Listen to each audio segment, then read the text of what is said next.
South Africa sanibonani, igama lami nguThabiso uqumba amaqumba laqumphise lesele lentaba.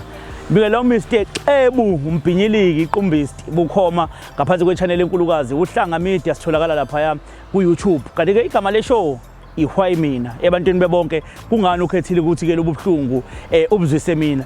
Ngiyazi ukuthi nilindele ukuthi sibe endaweni kanjani, but this time is man hey ake sisondele ngakubona abantu uma kuukuthi bayahluleka ukufinyelela lapho esikhona. Luckily sayithola imvume siyasebenza kunendawo esisebenzela kuyona engicabanga ukuthi ngonyaka ozayo futhi sobe singena kwisizini entsha ila khona sobe sesisebenzela ke kwenye futhi indawo endothi maniyibuka nibone ukuthi hey ushintsho lukhona lukhulu futhi luhle.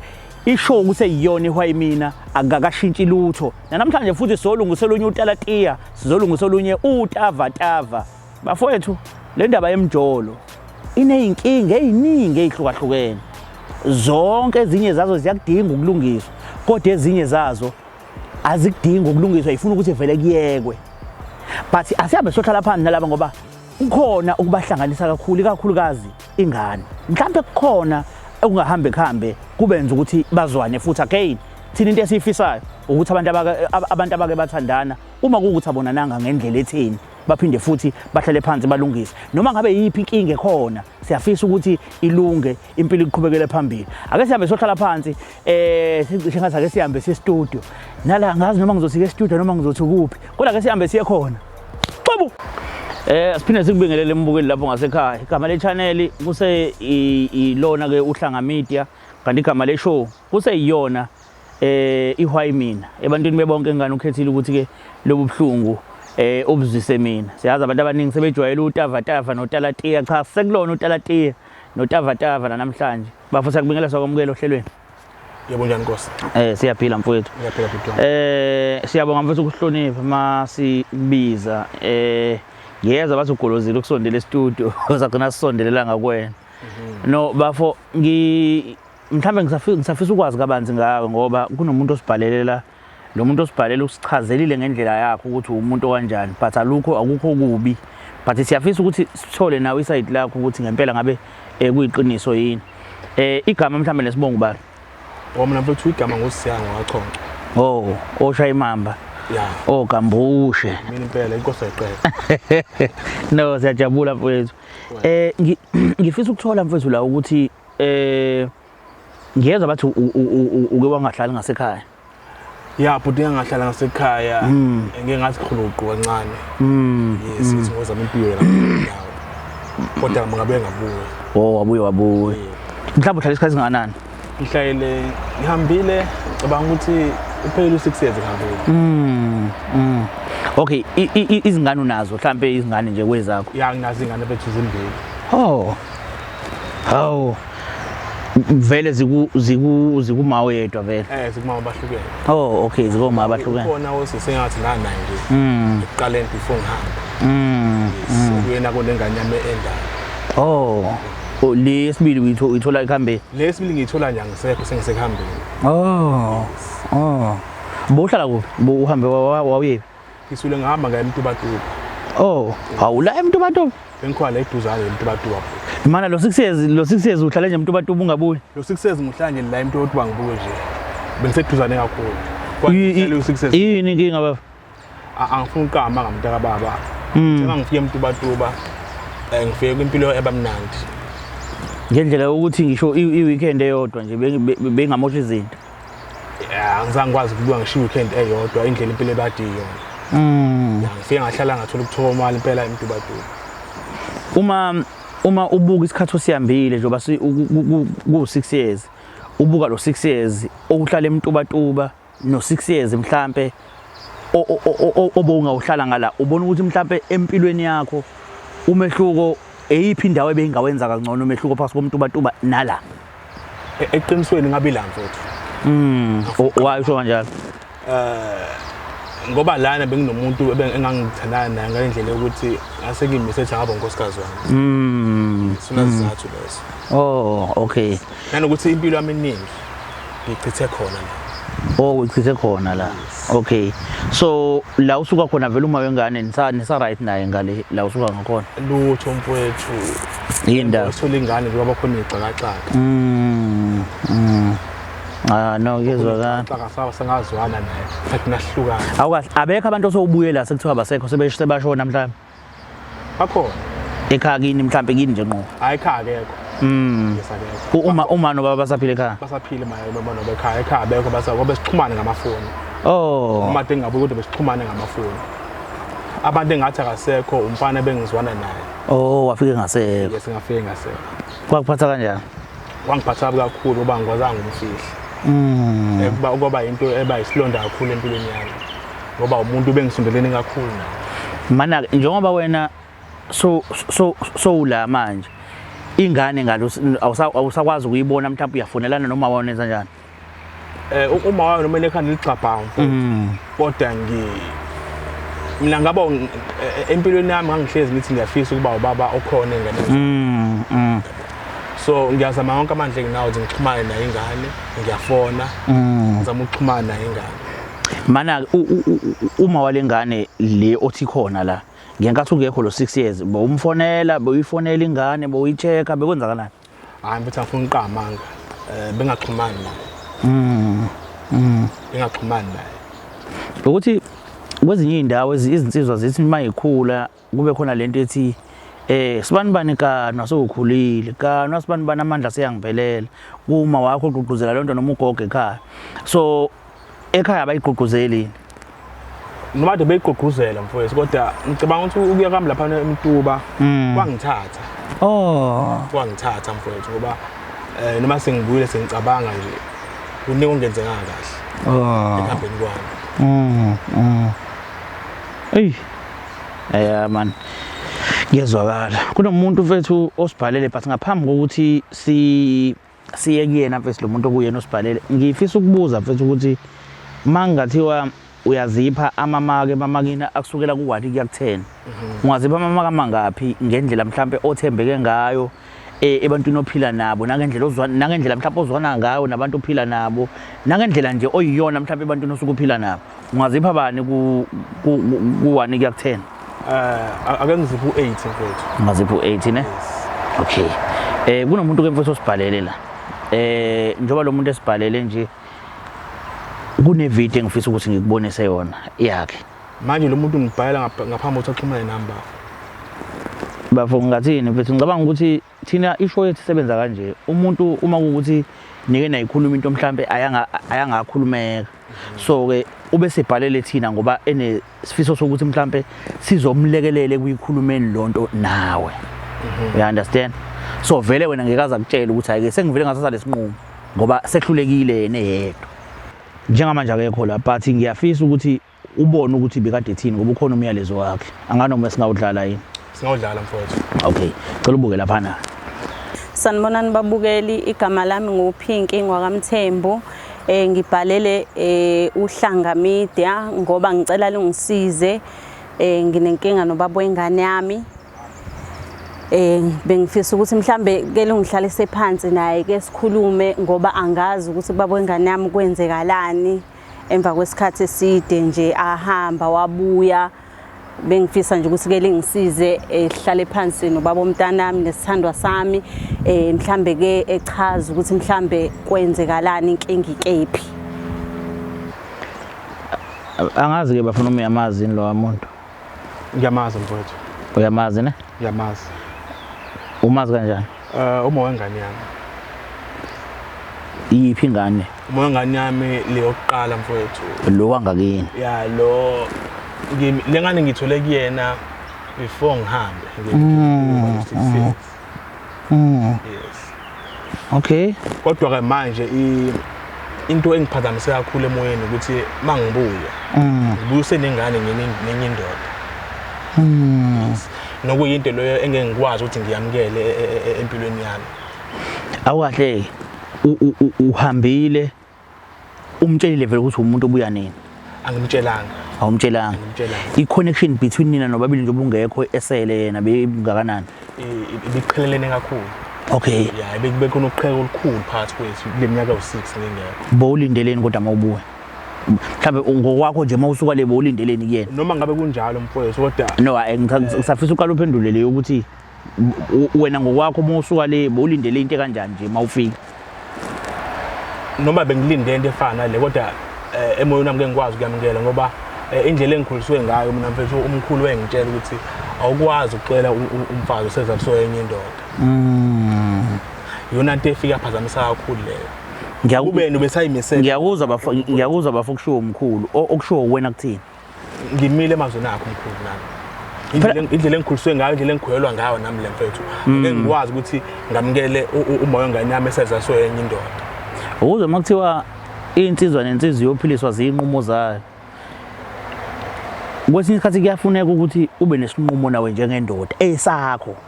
Isinqumo sakho, hayi kamkhulu. Umkhulu zazimphilisa kwakwezakhe lezo inqumo. Zithine zakhe inqumo ngezehle zehlela wena ngoba umkhulu ehlelwa izehle zehlela yena ezazingangaye ngaleso sikhathi. So manje sikhuluma ngawe ukuthi sithine sakhe isinqumo. Njengamanje njengoba ke akekho right njengamanje ke kusho ngendlela ombona ngayo wena. So ithini into yini kahle kahle njengamanje naye?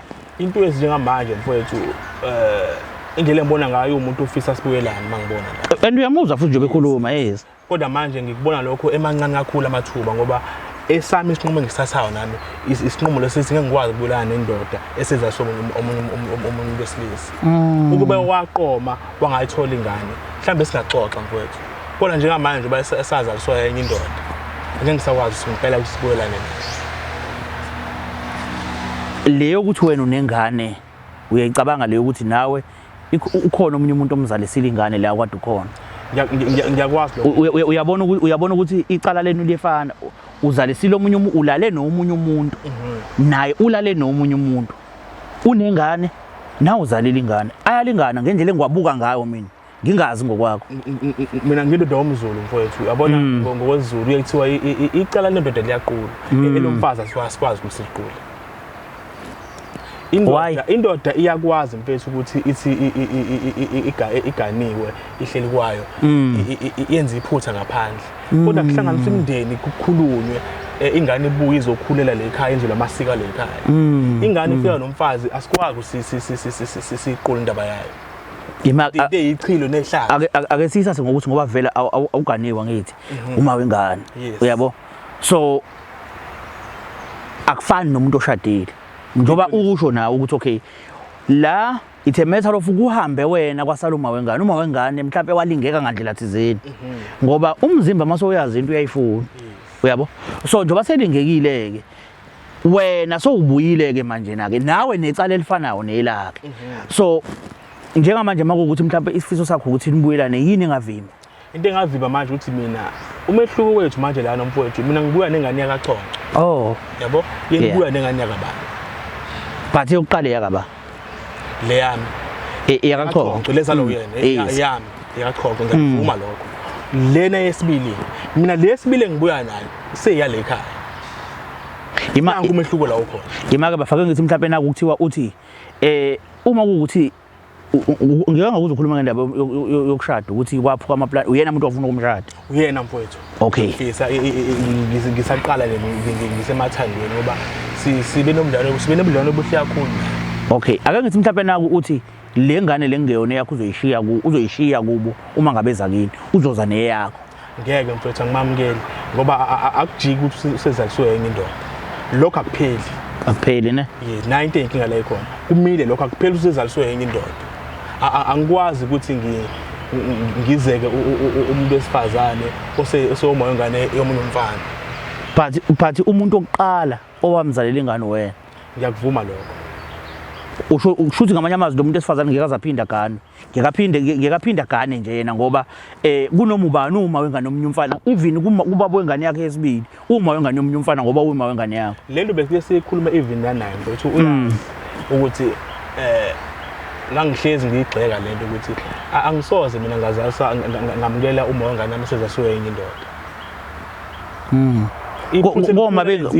ngoma bengane zakho wena ubaba wengane endala yezo bobabili uproud ngalokho ngiproud mfowethu okay njengamanje unoma wengane onengane yakho nengane yomunye umuntu kodwa futhi awumfuni yena uright ngiright ngaye futhi manje sofuna ukuyodestroy omunye futhi ozoba nengane ekuqala naye noma kanjalo qha futhi wena uma wengane ingane yokuqala eyakho la so ushiyile nangale futhi soshila ingane yokuqala yakho so destroy up manje futhi okay noma ngenjalo eqhawe angiyiqhenyi ngaloko qhawe kodwa manje impilo siye sesicabanga ngendlela uNkulunkulu kubuyena uthatha izinqumo. Hey bafo ngeke ngashona ilanga mfowethu awubhala kumina phela obhalile mfowethu ukhona umuntu obhalile ukhona ke futhi uma ngane yakho la ngazi noma singambiza yini mfowethu uma ekhona mfowethu ngajabula ngimtshela ke ngimtshele nje ngophambi kwakho lokho ngibe nakhona mfowethu. Okay kodwa ke engikucela bafo kodwa ukuthi kungabikhona mhlambe ukuphakamiselana amazwi nokuxabana nani into engifisa ukuthi ngoba sibadala noma yini osoyikhuluma ukuthi mfethu into engicasula kakhulu angifuna uqama kokungicasula kakhulu ukuthi angahlali nami phansi yini angilethe emakhamereni angilethe phambi kwenu la ngoba siyayikhuluma phela lento naye angazi mfethu njengoba ngikutshelile ngathi mina la uza ngoba sokuhlulekile ukukhuluma nomuntu into bese uthi hayi ngicela ningilekelele singena lapho ubengayi nako sisibami nasekhaya bengayi ngoba ubanabo ubudlelwane la. Okay. Kodwa ke akusenani mfethu anginaki. Ngicela ukumbiza, ngicela ukuthi bambize. Okay, cha ngicela umbize bafo.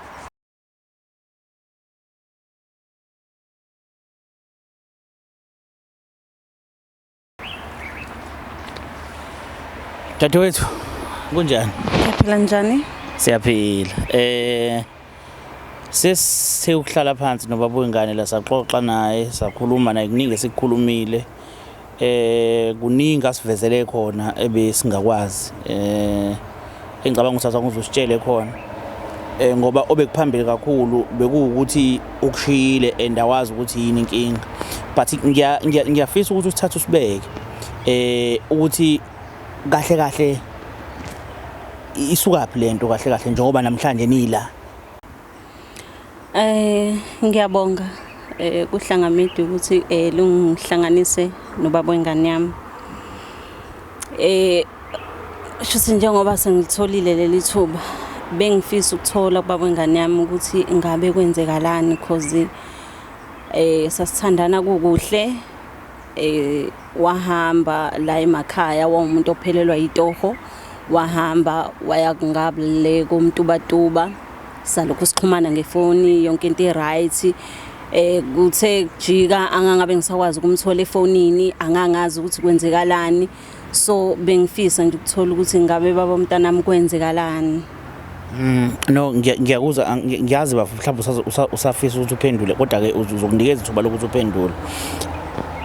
Ngitholile sisukuthi umuntu athi ubafo mengabe ehamba wasala wathola ingane nomunye umuntu ngabe kuyiqiniso yini lokho? Kuyiqiniso lokho ngeke ngize ngikuphike. Kwenzeka kodwa kwangeyona inhloso yami akuyona into engithi engiqhajayo ngayo ukuthi mhlambe ngangifisa. Ekuhambeni kwakhe ngingasaxhumana naye ihamba isikhathi neminyaka nami ngumuntu osifazane kushuthi ngisho ngithi mhlambe kwaba khona lowo muzwa loyo futhi nakhona into engangithi ngiyantshontsha.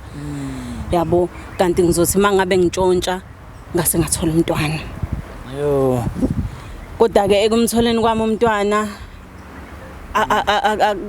akuzange kube into eyabalula ukuthi ngiyamkele nje ngoba ngathi mangabe ngikhuluma nosisi wami engasho ukuthi ekhaya nomuntu engixoxa naye izinto eziningi akufani nomama mhlambe ukuthi kufika ngima inkulumo sengiqale ngayithi ukukhuluma nosisi hayi usisi wami wabona ukuthi hayi akayibhadlaza indaba kuma mayibhadlaza indaba ngima uma wanqaba ukuthi isisu mhlambe ngihambe ngiyosikhipha isifiso sami ukuthi ngihambe ngiyosikhipha isisu.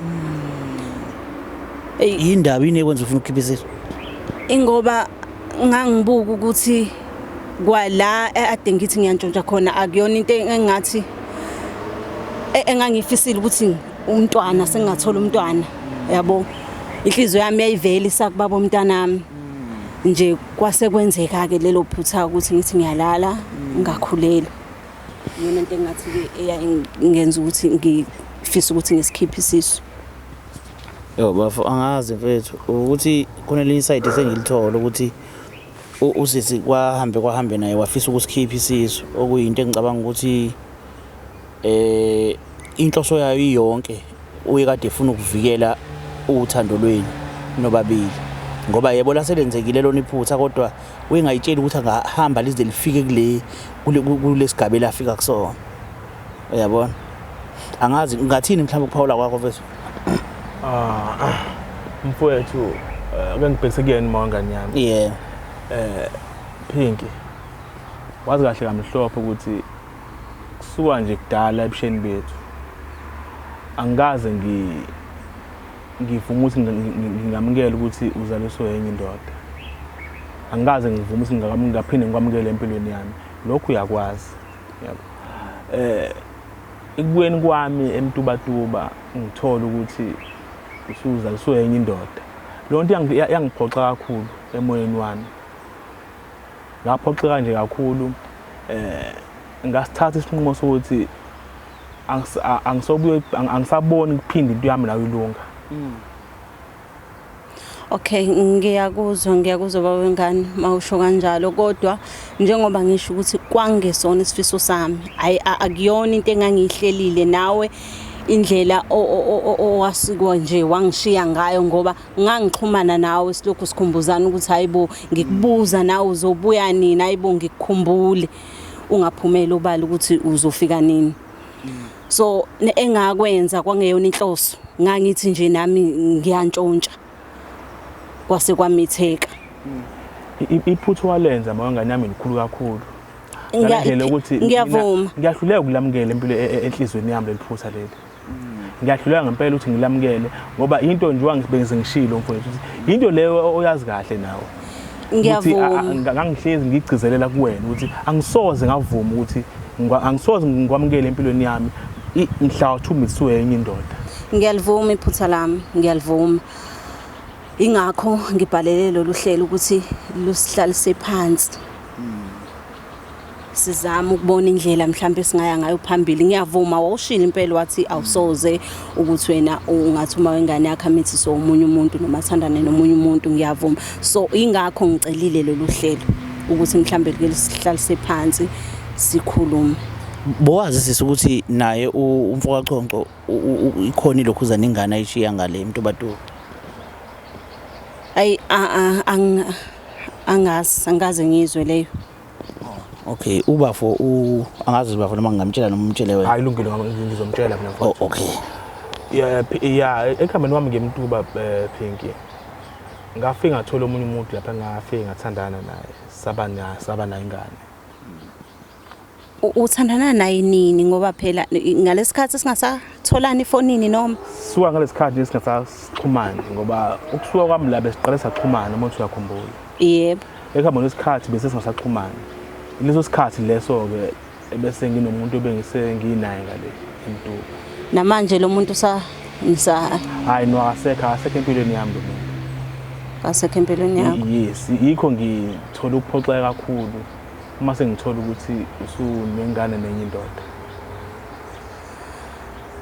Okay, noma kuyinto entsha ke le ngithola ukuthi nawe ubuse ekhambeni kwakho ukuthi kanti nawe ubusunengane. Manje kancane yini bafuna lekuphoxayo yazi I'm failing to understand ukuthi yini lekuphoxayo uma sowuthola ukuthi yena senengane uyasho ukuthi yiko sengivele ngafika ngaphoxeka kakhulu ukuthi nawe sowunenye ingane but now nayo. Yeah, nami nginawo mfethu ukuthi sike sayikhuluma futhi leni nasekuqaleni ngifuna ukuyikhuluma sekhona naye ukuthi ngokwami ukubuka ngibone ngazuthi isikole u11 unengane le period okuhlukana kweni nobabili utholile ingane nawe wathola ingane yabo ngiya understand indaba ukuthi umuntu wesilisa ingane yakubo kwathini but the main reason la yenzile ukuthi lo wesifazana akhumbule umuntu wesilisa ingoba wena njengomuntu wesilisa bekufuna ngabe umnikeza lo luthande kade lidinga bowungekho eduze and wena wazihambela wakhetha ukuthi ungabuyi so nje bokhethile ukuthi ungabuyi bowuthi mhlambe ngicela ukubuza kuwena ukuthi wena uhlulekile ukuyiphila leyo mpilo ungale ngobani ngoba soyamazi umuntu wesifazane that's why uthola lomunye umuntu ngale yangithi ngoba soyakwazi ukuba nqunu nomuntu wesifazane soyayazi imisebenzi yobumnyama yomuntu wesifazane izinto ezenza ndawonye nomuntu wesifazane so ukwazi konke so angithi ukuhlulile ngale ofisile ukuphinda ukuphile futhi angithi emtubatuba wakuphila futhi ngaphila ukujabulisa umzimba wakho nokujabulisa imizwa yakho angithi bowucabanga ukuthi lo muntu wesifazane uzophila kanjani ngokwakho nje iplan yakho beyithini ngaye bowucabanga ukuthi uzophila kanjani nje engakusho mfethu uthando liyaluthana ona bhuti liyaluthana yes ngiyavuma ngalutheka mfethu yes ngiyavuma lokho ngalutheka ngamthola umntwana nami ngale. Yeah. Kodwa into enzima kakhulu ukuthi ngiyamkele ile uthi nawe senomntwana. Enziwe njani eBulawa? Anginjalo bhuti wami. Ngiyacabanga ukuthi lento uzoyidinga mhlawumbe ukuthi ngingidlela amathambo engqondo mfowethu nami. Yini oyifunayo?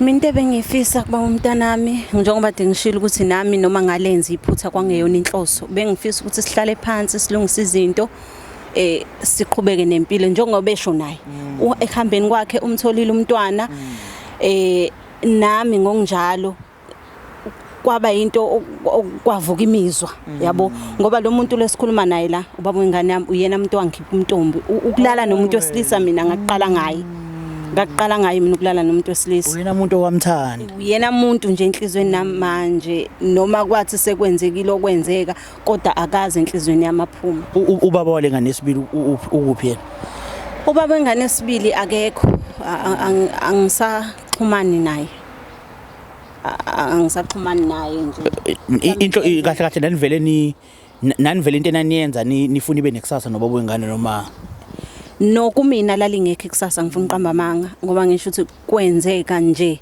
shuthi angazi kwaba kodwa yena wayengazi ukuthi kusasa likho angeke ngize ngimkhulumele ngoba akekho angazi okushuthi kuyenzeka ngoba nabafana kuyenzeka umfana eshela intombi azalale naye azi ukuthi akayithandi shuthi nasemantombazaneni ngokunjalo ngenxa yokuthi wawazi ukuthi umzimba ufunani wena wawufuna ukuzojabulisa umzimba kahle ngingasho kanjalo bhuti ukuthi kwaba khona lokho nje okuvukayo kumina ukuthi umuntu wesilisa ngiyamazi yabo nami ngathi ngiyantshontsha ke kwenzeka lelo phuthu ukuthi ngavele ngakhulelwa bafo ngeke man yabona bafo ezinye izinqumo sizithatha ngokuthi abantu bazothini ngicabanga ukuthi nawe nalowo nkinga njengamanje ukuthi abantu bazothini mase ngimbuyisa abantu bazothini eselale nomunye umuntu wesilisa uyazi ukuthi intombi uthandana naye iyakwazi ukulala nomunye umuntu wesilisa uqhubeke uthandane naye ungazi this time ulalile nomuntu wesilisa nobufakazi bukhona khona nanengane ulalile nawe nomuntu wesifazane bukhona ubufakazi futhi khona nanengane but it understand mina ukuthi umjaja kanjani umuntu ngesimo nawe obhekene naso qhawe umjaja kanjani umuntu ngoba unengane nawe same thing into eniyenzile awuzange uzomfonele yena umtshela ukuthi ake naku sengilala nomuntu manje naye ngokunjalo akazange azakufonele but wezwa sekhona ingane wena wesiphatha kwazi uzuyixoxe nokuyixoxa indaba ukuthi khona ingane eyatholakala ngale uyaqala ukuyithola ngami nakhona ube bowazi ukuthi kuza yena la e-studio ngoba ungixoxelanga mina ukuthi nginengane wayithola wara ungixoxele ngoba bo honest ngesixoxela uyabo so lilonke wesifazana ufuna ilove back kuwena ngoba uyakuthanda uthini ngalokho ake ngithi nje mfowethu wonke amazwi washo manje ngiyawezwa mfowethu ngiyakuzwa ngiyalibona nami iphuthe ngalenza ake ngithi nje mfowethu ngicela ukuthi ngithule isikhathi ngicabange kahle lento yes elove back yakhe kini bathini mhlawumbe makukhulunywa ngoma ngane no bamthanda ekhaya bamthanda mfowethu ekhaya kakhulu yes lephutha lokuthi wathola ingane bathini ngalo bakhuluma nje ubusho mfowethu ngoba yasho ukuthi isikhathi esihambile side enayo umuntu uba lo khuluma lamazwi amnandi kanye odadewethu noma bamthanda bamthanda nje abayikhulumayo leyo efana nje noyikhulumayo ukuthi since ngahamba iminyaka emingaka ngangithi akaphili kanjani ebese emazi umuntu wesilisa yabo ile nto engisho kwakuzoba nzima vele ba so nje impi nayo engengayilo kakhulu ekhaya le bezama ukubangibonisa so le mpi engizoyilwa nawe la manje impi vele soqalile ukilwa nasekhaya yes so nje ngicabanga ukuthi ke mfowethu ngicela ukuthi ngithola ithuba ukuthi ngicabange kahle lento manje wona sisawungitshele uma kuukuthi niyabuyelana naye then mhlawumbe kuze kufike esikhathini sokuthi kuthiwa niyashada mhlawumbe ngiyalinganisa then lengane le kuzokwenzakalani ngayo ingane ngokwazi kwami ngengizwe kuthiwa ingane osuke ungayitholanga nalowo muntu isala ekhaya so ekhaya bakhona usisibami bakhona abazali basaphila bangathiwa sifika kulelo zinga lelo ayikho inkinga ukuthi mhlawumbe ingane ngasala ekhaya mawucabanga ukuhamba nengane endala eseyindala ebona yonke into kuyoba ingane yakho nje ohlala nayo bese kuthi encane isale nabanye abantu. Ngingathi kungaba kuyena isithando sami ukuthi mhlambe yena uyakuvuma yini lokho. Hayibo. So uqalele kumbiza ngesithandwa sakho nje. Ngiyamthanda lo muntu, ngiyamthanda, ngikwazi ungambizi ngesithandwa sami, ngiyamthanda lo muntu akaze aphuma enhlizweni yami, ngiyamthanda. Ngicabanga ukuthi inhlanhla mfethu, inhlanhla. Mina ngicabanga ukuthi wena kahle kahle waba nenhlanhla wena wangayilokhuza, wangayiboni kusenesikhathi. Uyabo? So inhlanhla kanjena ke mfethu umuntu kanje sike sithi thina usukumlethela abantu abadala bakini. Mhlawumbe usukumlethela uNkulunkulu futhi ngoba omunye umuntu wesifazane bengeke azayimele. Omunye umuntu wesifazane bezothi kulungile awukho aqhubeke nempilo. But kule minyaka ewu6 ulale nomuntu wesilisa oyedwa. Ngeshwa kwatholakala ingane. But leyo ngane ayisilishwa. Isibusiso sivela kuNkulunkulu isikhona ayikonto engenziwa ngayo. Kunjalo. Uyabona? So lilonke mfethu ke angazi mhlawumbe leso sikhathi yosithatha ukucabanga lonto ngiyafisa kodwa ngeqiniso lakho ubuyele kuyena umuntu wesifazane ukhulume naye umtshela ukuthi wena ngokwakho ufisa kwenzakaleni. Uyabo? Kungabe ukuthi into ekhulunywa phambi kwamakhamera ayisowisho ngelinye ilanga singaphinda futhi sihlaleni phansi kanje sizwe ukuthi emva kwesikhathi kuzobe sekwenzakaleni. Siswami ubona kanjani? Yeah. Ngiyafisa siphinde sinivakashele futhi again mhlambe emva kwesikhathi singakanani. Ngiyafisa mhlambe isikhathi angazi mhlambe ngaba u3 months mhlambe eva enyanga entathu nibuye. Ngiyabona futhi ngathi sisekhona vele le yanto nakuwena bafowena wena ngaphandle ukuthi unenye ingane sengikhuluma ngenhliziyo ngoba phela inhliziyo ayiphakele ukumthanda kuwena kusekho. No mfethu angifuni uqamanga umuntu engiqale ukwazi kahle besifazane ngaye ngoba phela sisuka ukuthi nasibancane yabo njobesho naye ukuthi umuntu bakhe bathathwa yimini so manje umuntu onjalo umuntu onomlando naye akulula ukuthi avela aphume kanjalo enhlizweni ngoba even ngikhona lapha umuntu bantu lo bengithandana naye hayi ngoba bese ephumule enhlizweni yami yena kodwa yini le masenze ukuthi ungazama indlela yokuxhumana naye more especially ekhaya uyakwazi kuba uyakwazi ekhaya nje wangithi ekhaya kini mhlambe indlela yokuthi ungakwazi ukuthi umthole ku Facebook mhlambe ukuthola izinamba zabantu bangakini abazokuxhumanisa naye wawungakwenza ingane nje ukuthize ekuyizaba ngicabanga kuba iphutha mfethu ngalenza okushuthi wena wabambelela ngabambelela mfowethu la wasewukhona wakhohlwa njengoba bengishile ekuqaleni ukuthi ngafika lapha ngathatheka lo muntu wesifazane kodwa ekubeni imoya ngane yami engaphumile ngokuphelele enhlizweni yami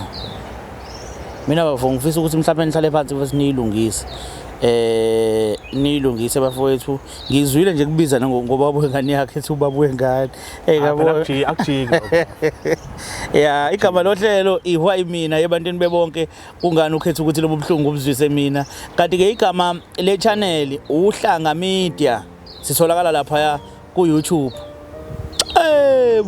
uyabona sibantu besilisa siyaye sibheke okubo kwenziwa abantu besifazane sikhohlwa ukuthi nathi uqobo lwethu sinazi izinto esizenzayo ezimbi futhi ezifanayo nalezi ezenziwa abantu besifazane kodwa ngoba zenziwa yithina zithathe izinyathelwe ngeenyawo uma ngibuka abantu ababekade bebeka imithetho yesiZulu ngibuke uhlobo labantu besilisa lekade licabangela lona kakhulu ezinye zezinto zi-right kodwa ezinye zazo ukuzibuka ubone ukuthi ayi la kwaba nobuqili nje la obuthize kufana nani kufana ukuthi umuntu esifazana akayidli inhloko inyama emnandi kabi but ngenxa ukuthi abantu besilisa baphila ngaleso sikhathi babekholwa ukuthi lento ngibe imnandi kangaka owesifazana ngimela yizwe abantu besilisa babephila kudala babekholwa ukuthi umuntu esifazana into emnandi akumela yizwe ngoba wayizwe uzohamba uyabona so kuningi okurong akukho right ukuthi umuntu esifazane uthandana naye abelala nomunye umuntu but here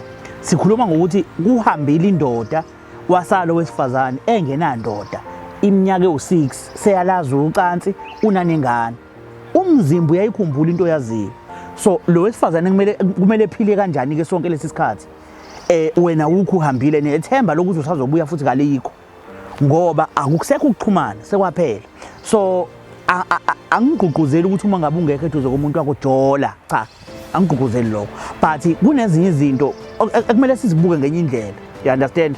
And labantu laba banephutha elifanayo, omunye ulingekile ngenxa yokuthi indoda ayikho wathola ingane, nomunye ngale ngenxa yokuthi intombi yakhe ayikho naye ulingekile ngale wathola ingane naye. One kunengane ngala kunengane ngale, kodwa lo wesilisa utholile ingane ngale still usafuna ukuthi adlule kulo wesifazane ayothola omunye wesifazane ongenayo ingane nomunye umuntu, ngoba lo anengane naye sephinde waba nengane nomunye umuntu. So into kanjalo siyibiza ngani ngoba labantu le amaphutha abawenzile ayefana. And lo wesifazane uyahlambuluka ukuthi bengesiyinhloso, mina inhloso kwakujabulisa umzimba njengomuntu into awayeseyazi, just ukuzikhumbuza ukuthi hayibo Nkosi yami umzimba nami ake ngunya ake ngikhiphe nje usawuthi emzimbeni, uyabo. So kwenzeka iphutha ngazala ngenhlanhla kwa ukuthi ngiphila nabantu abaneqiniso bathi ingane mangingayikhiphi, kodwa mina kube kwakuya ngami ngabe ingane ngayikhipha, ngabe usibani wafika ingane ingekho. Uyabona ke manje ngabe ujola nomuntu owakhipha isisu, uhamba uthatha zonke izinyama lezi, ngabe sesithathile naleso sinyama kodwa akazi ngoba kwakwenzelwa yena. But manje iqiniso likhona naye ingane ikhona iyaphila. Bafowethu asiyibhekene ezinye izinto, ziningi indlela esingenza ngazo ukuze siphileni impilo emnandi nempilo engaba ngcono usuku nosuku. Igama le channel Uhlanga Media kanti igama le show iHwaya Mina, ebantwini bebonke ngani ukhethile ukuthi ke lobu buhlungu ubuzwise mina.